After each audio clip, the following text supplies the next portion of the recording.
வராகி தாயின் சக்தி வாய்ந்த சத்திய வாக்கு இது. என் தங்கமே, கடல் அலை போல 1000 துன்பங்கள் எனக்கு வந்தாலும் என் அன்னை என்னை கரை சேர்ப்பார் என்ற நம்பிக்கையோடு நீ இருக்கிறாயல்லவா? உன்னை நான் எப்படி கைவிடுவேன்? அதற்காகத்தான் இந்த சங்கு பூவோடு உன்னை நான் காண்பதற்கு வந்திருக்கின்றேன். இந்த சங்கு பூவை தொட்டு உன் மனதில் உள்ள குறைகளை என்னிடம் சொல். அதை நிவர்த்தி செய்ய வேண்டியது உன் அன்னையான என்னுடைய முழுமையான பொறுப்பு. நீ இன்னும் உன் இழப்பை நினைத்தே வருந்தி கொண்டே இருக்கிறாயே. உன் இழப்பு என்பது மிக பெரியதுதான். ஆனால் அதற்காக அதையே நினைத்து கொண்டு இருந்தால் எல்லாம் சரியாகிவிடுமா? உன்னிடம் இருந்து போன எந்த பொருளுக்காகவும் வருந்தாதே. என்றோ ஒரு நாள் அது உன்னை விட்டு போகத்தான் போகிறது, அல்லது நீ அதை விட்டு போகத்தான் வேண்டும். எதுவும் நிரந்தரமல்ல. ராஜாக்கள் கூலிகளாக ஆவதும் கூலிகள் ராஜாக்கள் ஆவதும் உலக இயல்பு. எது உன்னிடமிருந்து பறிக்கப்பட்டதோ அதை போல 1000 மடங்கு உனக்கு கிடைக்கும். அது கிடைக்க நீ தைரியத்தோடு இருக்க வேண்டும் குழந்தையே. எல்லோருக்கும் எல்லாமும் வரத்தான் போகிறது என்பதை உணர்ந்து கொண்டால் இது போன்ற இன்பத் துன்பங்களில் நீ சிக்கிக் கொள்ள மாட்டாய். மாறாக எல்லாவற்றையும் நடுநிலையோடு நின்று கவனித்து வருவாய். எல்லாம் புரிகிறது.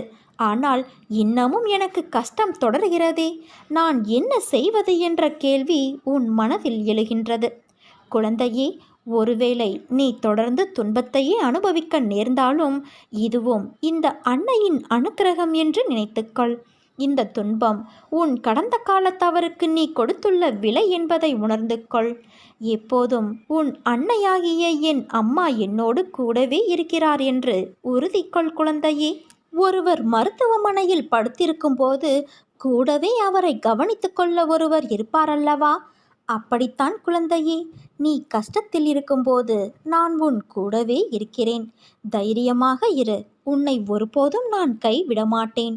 யாருடைய கண்களும் இதயமும் எல்லா தேவைகளுக்காகவும் என்னையே பார்த்து கொண்டு இருக்கிறதோ அவர்கள் விசுவாசமுள்ளவர்கள். எதிர்மறை எண்ணங்களால் பாதிக்கப்படாமல் அன்னை எனக்காக எல்லாவற்றையும் செய்து முடிப்பார் என திடமாக நம்புகிறவர்கள்தான் விசுவாசமுள்ளவர். என்னால் முடியாது, நீங்கள் பார்த்து கொள்ளுங்கள் என்று சர்வ சாதாரணமாக சொல்லிவிட்டு தன் வழியே சஞ்சலமில்லாமல் இருக்கிறவர், திட நம்பிக்கை கொண்ட இத்தகையவர் நினைத்தது நடக்கும். வெள்ளக்கட்டியின் இனிமையை விரும்பும் எறும்பு மண்டையே உடைந்து போனாலும் அதை விடவே விடாது. என் பாதங்களில் உங்களுடைய சரணாகதியும் அதே போலவே இருக்க வேண்டும். கிருபை செய்து நான் உங்களை பாதுகாப்பேன். உன்னை ஏமாற்றியவர்களிடம் ஒன்றை மட்டும் சொல்லிவிட்டு நீ விலகிவிடு. இன்று எனக்கு, நாளை உனக்கு என்று. வாழ்க்கை என்பது நீ நினைக்கும் அளவுக்கோ பயப்படும் அளவுக்கோ அல்லது குழப்பம் நிறைந்ததாய் இருக்கக்கூடியது அல்ல. யதார்த்தத்தை புரிந்து கொண்டால் அதுவே உன் வாழ்க்கைக்கு மிகச்சிறந்த வழி. எது வந்தால் என்ன? நம் வாழ்க்கை என்பது ஆண்டவனால் கொடுக்கப்பட்டது. எதுவும் நிரந்தரமல்ல. கஷ்டங்களோ சந்தோஷங்களோ எல்லாம் ஒரு நாள் வந்த வழி எதுவோ அதே வழியில் திரும்பத்தான் செய்யும். உன்னை எதிர்மறையாக்கும் எந்த ஒரு நிகழ்வுக்கும் நேர்மறையாய் மட்டுமே உன்னை நீ வெளிப்படுத்து. அப்போது உன்னுள் தோன்றும் மன அமைதி, தன்னம்பிக்கை உனக்கு கொடுக்கும் உத்வேகம் வேறு எந்த விஷயத்திலும் கிடைக்காத ஒரு மன நிறைவை கொடுக்கும். பட்டம் வானத்தில் பறக்கலாம் நூலின் உதவியால். ஆனால் காற்றால் மட்டுமே அதை வழி நடத்த முடியும். நூலின்றி பட்டம் இல்லை. காற்று இல்லை என்பதை சொல்ல முடியாது. அது இல்லாதது என்ற ஒரு விஷயமும் கிடையாது. அதனால் உன் வாழ்க்கையில் நடப்பவையெல்லாம் நூல் போலத்தான். அதை தாண்டி உன் அன்னை உன்னிடம் சொல்வது காற்றைப் போல இரு என்றுதான். உன்னை அரவணைக்க யாரும் இல்லை என்று வருந்தாதே. உயிருக்கு உயிராய் உன்னை நான் பாதுகாக்கின்றேன். அதனால் நீ எதற்கும் பயப்படாதே, கலங்காதே. உன்னில் நிச்சயம் வெற்றி என்ற தீபத்தை உன் அன்னையான நான் ஏற்றுவேன். நீண்ட கால போராட்டத்திற்கு நிறைவு காலம் வந்து விட்டது. உன் தியாகத்திற்கான பலனை இனி நீ தாராளமாக அனுபவிக்கப் போகிறாய். கண்ணீரோடு காத்திருந்த நீ இனி மன நிம்மதியோடு மகிழ்ச்சியாக வாழப்போகிறாய் குழந்தையே. சில தருணம் உன் கண்களிலிருந்து வழியும் நீர் எதற்கு என காரணங்களும் அர்த்தங்களும் உனக்கே தெரிவது இல்லை. மனதில் ஒரு சுமை, வலி, நீ செய்த எதிர்மறை தெரிந்தும் தெரியாமலும் அவை உன் மனதை ஒவ்வொரு நிமிடமும் சுடுகின்றது. அதை தாங்க முடியாமல் உன் மனம் தவிக்கின்றது. உன் தவறுகளுக்கு மன்னிப்பும் அதை நீ உணர்ந்து மாற வேண்டும் என்ற எண்ணம். உன்னிடத்தில் தன்னம்பிக்கை இருந்தாலும் சில நேரம் புயலாய், மழையாய், இடியாய் சில நிகழ்வுகள் வருவதும் போவதும் ரணத்திற்கு மேல் ரணங்களை உணர வைக்கின்றது. நிம்மதி என்ற சொல்லை கூட மறந்து போகும் நிலை உனக்கு.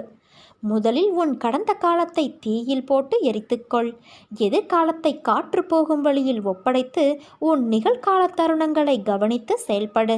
எல்லாம் நன்மைக்கே என் அன்னை செய்வார் என்ற உனக்கு உன் உடம்பையும் உன் உள்ளத்தையும் ரணப்படுத்தும் விஷயங்களை விரட்டியடித்து நான் அளிப்பேன். இது என் சத்திய வாக்கு. என் வார்த்தையை உயிர் மூச்சாய் எடுத்து அதை கடைப்பிடித்து நடக்கும் உனக்கு எல்லாம் நல்லதே நடக்கும். என் தங்கமே, நீ செய்யும் எந்த ஒரு காரியத்திலும் பிடிப்பும் நம்பிக்கையும் இல்லாமல் செய்யாதே.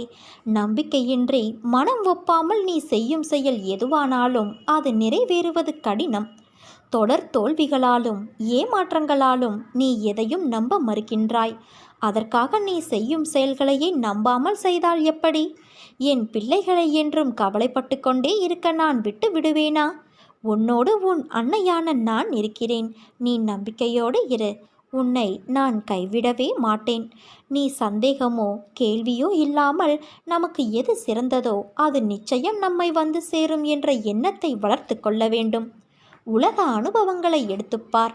இந்த எண்ணம் உள்ளவர்களே வாழ்க்கையில் வெற்றி பெற்று இருப்பார்கள். அதைத்தான் உன் அன்னையான நான் உன்னையும் பின்பற்ற சொல்கிறேன். நீ உன்னுடைய துன்பமான காலங்களை கூட புன்னகையோடும் தளராத நம்பிக்கையோடும் எதிர்கொண்டு பார். உன்னுடைய தடைகள் அனைத்தும் வெற்றிப்படிகளாக மாறும். அதை பின்பற்றுவது சிறிது கடினமான ஒன்றுதான். ஆனால் அதை முயன்று பார். உன் துயரங்கள் அனைத்தும் காணாமல் போகும். என்னை மீறி இங்கு எதுவும் நடக்காது என் குழந்தையே. உன் நிழலாக என்றும் உனக்காக உன் அன்னையான நான் இருக்கிறேன். என் வார்த்தைகள் மீது நம்பிக்கை வைத்து செயல்பட சகல சௌபாக்கியங்களும் பெற்று நீ சீரும் சிறப்புமாய் வாழ்வாய். என்ன செய்வது? சில நேரங்களில் சில காயங்களால் தான் உன்னை நேர்த்திப்படுத்த முடியும். தவறு இல்லை, ஏற்றுக்கொள். உன்னை பலப்படுத்தி பக்குவமாக்கி போலி முகத்திரையை அடையாளம் காட்டிடத்தான் இந்த வலியும் வேதனையும். நான் உன்னோடு எப்போதும் எங்கும் இருப்பேன். நீ பயத்தை விடு. நீ என்னை சார்ந்தவன், என்னை மட்டுமே சார்ந்தவன். ஒவ்வொரு அடியிலும் நான் உன்னை கவனித்து கொள்ள வேண்டியிருக்கிறது. உனக்கு என்ன நேரும் என்பதை நான் மட்டுமே அறிவேன். உன்னை கரையேற்றும் பொறுப்பை நான் தான் வகிக்க வேண்டும். என்னை விட்டால் உனக்கு வேறு யார் இருக்கிறார் சொல்? உனக்கு துன்பம் கொடுக்க யார் முயற்சித்தாலும் உனக்கு இன்பம் கொடுக்கவே நான் உனக்குள் வந்திருக்கிறேன். உன்னுடைய இன்பத்திற்கு ஒரு நல்ல தொடக்கமாக அமையப்போகிறது. துன்பத்திற்கு ஒரு முற்றுப்புள்ளியை நீ நேற்றே வைத்துவிட்டாய். கர்ம வினைகளை ஒருபுறம் சரி செய்து கொண்டே செய்யும் கடமைகளில் நீ வெற்றியும் பெறப்போகிறாய். நிச்சயம் மாற்றம் வரும் நாட்களில் தென்படும். வாழ்க்கையில் நீ பயணிக்கின்ற தூரம் எவ்வளவு என்று பார்க்காதே. களைப்பு வந்துவிடும் அல்லது பெருமிதம் வந்துவிடும். தூரங்களில் நீ எவ்வளவு கற்று தேர்ந்துள்ளாய் என்பதை கவனி. உன்னிடம் அதை நீ செய்முறைப்படுத்துகிறாயா என்று யோசி. அந்த நடைமுறையில் நீ கடந்த பயணங்கள் உன்னை நேர்மறையில் மாற்றியதும் உனக்கு பக்குவத்தை ஏற்படுத்திய விஷயங்களில் உன் எண்ணங்களை வரும் காலத்தில் அதே பயின்ற பக்குவத்தில் நீ செயல்படுவாயா என்று உன்னிடம் நீயே கேட்டுப்பார். இவற்றில் உனக்கு பதில் கிடைத்தால் நீ நிச்சயம் வெற்றி பயணத்தை நோக்கி நகர்கிறாய் என்று அர்த்தம். உன்னில் நான் இருக்கிறேன் என்பதை திடமாக நம்பு என் குழந்தையே. நிச்சயம் உன்னை நான் உயர்த்தி வாழ வைப்பேன். நீ உன் உள் மனதில் வைத்து கதறுகின்ற விஷயம் எனக்கு தெரியாது என்று எப்படி நினைத்தாய்? நிச்சயம் அதிலிருந்து உனக்கு நான் விடுதலை அளிப்பேன். எல்லோரும் வாழ்க்கையில் முன்னேற்றத்தை எளிதாய் பெறுவது கிடையாது. அதற்கு நிறைய விஷயங்களில் நீ முயற்சிக்க வேண்டும், உழைக்க வேண்டும். உழைப்பும் நேர்மையும் தற்காலிகமாக காயப்படுத்தும். ஆனால் ஒரு நாள் நிச்சயம் நீ கிரீடம் எய்துவாய் குழந்தையே. வாழ்க்கையில் கஷ்டங்களை நினைத்து எவ்வளவு நாள் இப்படியே அவற்றிலேயே தேங்கி நிற்கப் போகிறாய்? அவற்றை விட்டு விடு. புத்துணர்வோடு வாழ பழகிக்கொள். செய்யும் காரியங்களை பிடித்து மகிழ்வோடு செய். அதற்கான பலன் உன்னை தேடி வரும். உன் கைப்பிடித்து உன் பாதையில் நான் உன்னுடனே இருக்கின்றேன். உன் கண்ணீர் என்பது என் கண்ணீர், உன் வலி என் வலி. நிச்சயம் நான் அதை சரி செய்வேன். நீ ஜெயமாக நிம்மதியோடு வாழப்போகிறாய் குழந்தையே. எதற்கும் மஞ்சாதே. உன்னோடும் உன் குடும்பத்தோடும் நான் இருக்கிறேன். எந்த ஒரு வேண்டுதலையும் நீ வைக்க தேவையில்லை. உன்னை காப்பது என் கடமை. உன் மனதில் ஓடும் எல்லா எண்ணங்களும் ஆசைகளும் கனவுகளையும் நான் அறிவேன். உன் தேவையை நான் நன்கு அறிவேன். எது நன்மையோ அதை மட்டுமே நான் அளிப்பேன். என்னை நேசிக்கும் நீ என்னிடம் எந்த வேண்டுதலையும் வைக்க தேவை இருக்காது. எதற்காக கவலைப்படுகிறாய்? நீ எது செய்தாலும் பேசினாலும் எனக்கு தெரியும். பொறுமையாக இரு. என்னை நினைத்து கொண்டு இருக்கும் வேளையில் முடிந்தவரை உதவி தேவைப்படுபவர்களுக்கு உதவு. நீ என் குழந்தை. எதற்காகவும் கலங்காதே குழந்தையே. உன் வாழ்க்கை நிச்சயம் பொற்காலமாக இருக்கப் போகிறது. நீ நினைத்தது போன்ற வாழ்க்கை உனக்கு கிடைக்கும். ஆனால் வாழ்க்கை கஷ்டங்கள் இல்லாமல் எப்படி இருக்கும்? பகல் இரவு என இருப்பது போல இன்பம் துன்பம் என்ற பக்கங்கள் உண்டு. அதை தாண்டி மனம் தளராது உழைத்து அதற்கான தகுதியை நீ வளர்த்து கொண்டால் நிச்சயம் ஜெயிப்பாய். அதைதான் நான் உனக்கு அறிவுரையாக கூறுகிறேன். நிகழ்கால வாழ்வு என்பது மிகவும் முக்கியம். எதிர்காலம் நல்லதாக அமைய வேண்டும் என்றால் நான் கூறுவதை காதில் வாங்கி கொண்டு உன் புத்தியிலும் மனதிலும் அதை பதித்து அந்த இடத்தில் அமர்த்திவிடு. இது நிச்சயம் நடக்கும்.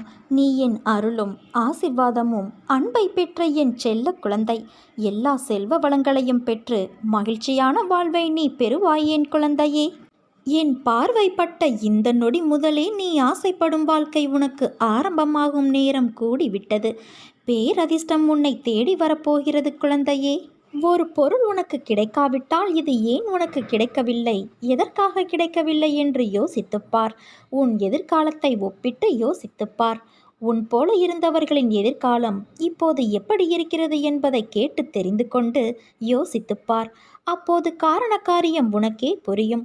உன்னிடம் உள்ள பிரச்சனை என்ன தெரியுமா? உனக்கு தைரியம் கிடையாது, வைராக்கியம் கிடையாது. இருந்திருந்தால் உன் லட்சியத்தை நீ அடைய எப்போதோ முயற்சி செய்திருப்பாய். ஆனால் உன் தோல்வியை நினைத்து தாழ்வு மனப்பான்மை அடைந்து அதிலிருந்து தப்பிக்க பிரச்சனைகளை வளர்த்து கொண்டாய். நீ சொன்னதை நான் கேட்க வேண்டும் என்று அடம் பிடிக்கிறாயல்லவா? நான் சொல்வதையும் நீ கொஞ்சம் கேட்க வேண்டும் தானே? உன் எதிர்காலம் நன்றாக இருந்தால்தான் எனக்கு பெருமை. நீ வாழ்வாங்கு வாழ வேண்டும். நிச்சயம் வாழ்வாய். என் மனம் உனக்கு புரியும் என்று நான் நினைக்கின்றேன். என்னுடைய மனதை போட்டு குழப்பும் பிரச்சனை விரைவில் சரியாகிவிடும் என்று மட்டும் ஆழமாக மனதில் சொல்லிவிட்டு வேலையை பார். விரைவில் அதிசயம் நடக்கும். ஏற்பட போகும் அதிசயங்களுக்கு நன்றி என்று மட்டும் ஆழமாக மனதில் சொல்லிக்கொண்டே இருந்தால் போதும். அது எப்படி சரியாகும் வழிகளை பற்றியெல்லாம் நீ ஆராயக்கூடாது. நமக்கு ஒரு சில வழிகள்தான் தெரியும். ஆனால் பிரபஞ்சத்திற்கு 1000 வழிகள் இருக்கும். அது எப்படியும் சரி செய்துவிடும். நம் வார்த்தைகள், எண்ணங்கள் பிரபஞ்சத்திற்கு கட்டளைகளாக அனுப்பப்பட்டு எல்லாவற்றையும் விரைவில் சரி செய்துவிடும். நம்மை சுற்றி எதிராக நடப்பதை பற்றி கவலைப்பட வேண்டாம். நமக்கு எதிராக எத்தனை பேர் செயல்படுகிறார்கள் என்பதை பற்றி பொருட்படுத்த வேண்டாம். பயம், குழப்பங்கள் வரும்போது பதட்டமில்லாமல் ஆழ்ந்த அமைதியாக இருக்க கற்றுக்கொள். நான் நம்பிக்கையாக இருக்கிறேன். விரைவில் அதிசயம் நடக்கும். ஏற்பட போகும் எல்லா அதிசயங்களுக்கும் நன்றி, பிரபஞ்சத்திற்கு நன்றி என்று மட்டும் ஆழமாக மனதில் சொல்லிக்கொண்டே இரு. நிறுத்தாமல் சொல்லிக்கொண்டே இரு. நம் வார்த்தைகள், சந்தோஷமான நம்பிக்கையான உணர்வுகள், எண்ணங்கள் போதும். எல்லாவற்றையும் சரி செய்துவிடலாம். நமது நேர்மறையான சக்தி இந்த பிரபஞ்சத்தை காட்டிலும் சக்தி வாய்ந்தது என்பதை மட்டும் உணர்ந்துவிடு. விதைத்தவன் தூங்கி விடுவான், ஆனால் விதை தூங்காது. எண்ணியவன் தூங்கி விடுவான், ஆனால் எண்ணம் தூங்காது. உன் மனதில் குதர்க்கமான எண்ணங்கள் எழுந்தால் அதை விட்டுவிடு. அதை பெரிதாக எடுக்காதே. மனமும் புத்தியும் நமக்கு பாதி நண்பன், பாதி எதிரி. அதனால் அவற்றை என் பாதத்தில் வைத்துவிடு குழந்தையே. நான் பார்த்து கொள்கிறேன். நிறை குறை என எல்லோரிடமும் உண்டு. அதை திருத்த முயற்சி செய். இப்படி குறையோடு இருக்கிறோமே என்று வருத்தப்படாதே. நான் என்றும் உன்னோடு இருப்பேன். யார் என்னுடைய பக்தன் தெரியுமா? யாரையும் வெறுக்காதவன், அனைவரிடமும் நட்பு பூண்டவன், எல்லாவற்றிடமும் கருணை உடையவன், அகங்காரம் விட்டவன், இன்பத்தையும் துன்பத்தையும் சமமாக கருதுபவன், பொறுமையுடையவன், எப்போதும் திருப்தியுற்றவன், எப்போதும் யோகத்தில் நிலை பெற்று செயல்புரிபவன், தன்னை கட்டுப்படுத்தியவன், திட சங்கல்பமுடையவன், மனதையும் புத்தியையும் என்னிடம் அர்ப்பணம் செய்தவன், யார் பிறரை துன்புறுத்துவது இல்லையோ, யாரை பிறரால் துன்புறுத்த முடியாதோ, யார் மகிழ்ச்சி, கோபம், பயம், மனக்கிளர்ச்சி இவற்றிலிருந்து விடுபட்டவனோ, இத்தகையவனே எனக்கு பிரியமானவன். எதையும் சார்ந்திருக்காதவன், தூயவன், சுறுசுறுப்பு உடையவன், துன்பமோ இன்பமோ எது வந்தாலும் பொருட்படுத்தாதவன், எப்போதும் துயரப்படாதவன், தனக்கான எல்லா முயற்சிகளையும் விட்டவன், புகழ்ச்சி இகழ்ச்சியை சமமாக கொள்பவன், அமைதியாக இருப்பவன், ஆழ்ந்த சிந்தனையுடையவன், சிறிதே கிடைத்தாலும் அதில் திருப்தி கொள்பவன், உலகே தன் வீடாக இருப்பதால் தனக்கென்று வீடு இல்லாதவன், தன் கொள்கையில் உறுதி படைத்தவன், இத்தகையவன்தான் என் பக்தன். நிச்சயம் உன்னை நான் கரை சேர்ப்பேன். நானே கதி என்று இருக்கும் உன்னை எப்படி பாதையில் விடுவேன்? இன்னும் சிறிது காலத்தில் நீ எதிர்பார்த்தது உன் கையில் வந்து சேரும். நீ கவலைப்படாதே. நான் உன் முன்னேதான் அமர்ந்து கொண்டு இருக்கிறேன். உன் கோரிக்கைகளை கேட்டுக்கொண்டே இருக்கின்றேன். ஆனால் நீயோ, அப்பா, எனக்கு நிம்மதியில்லை, சரியாக சாப்பிட முடியவில்லை, கழுத்தை நெரிக்கும் கடன்கள் எனக்கு நிறைய இருக்கிறது, எனக்கு நிறைய பணம் வேண்டும், நீங்கள்தான் கிடைக்க வழி செய்ய வேண்டும், சொல்லுங்கள் என்று கூறுகிறாய். இதுதானே உன் கோரிக்கை? உனக்கு செய்யாமல் வேறு யாருக்கு நான் செய்ய போகிறேன்? ஆனால் வருவதற்கு முன்பு உனக்குள் இருக்கும் அகங்காரங்கள், அகந்தைகள், மமதைகள், ஆசைகள் இவை அனைத்தையும் தீ வைத்து எரித்து விட்டு வா. அஞ்ஞானத்தால் கட்டப்பட்டு தவித்து கொண்டு இருக்கிறாய். அதற்காக என்னை பரீட்சித்து பார்க்கிறாயா? நான் பாரபட்சமின்றி செய்பவன். யாருக்கும் பேதம் பிரித்து பார்க்க மாட்டேன். அனைவரும் என் பிள்ளைகள். உன் கர்ம பலன்கள் இப்படி உன்னை பேச வைக்கிறது. அது உன் தவறு இல்லை. ஆசைகளை தவிர்த்து விடு. உன்னை தேடி அனைத்தும் வந்து நிற்கும். நம்பிக்கை வேண்டும். தைரியமாக எப்படி வாங்க முற்படுகிறாயோ அதை அடைப்பதற்கும் நான் வழி செய்வேன். உன்னை ஒருபோதும் கைவிட மாட்டேன்.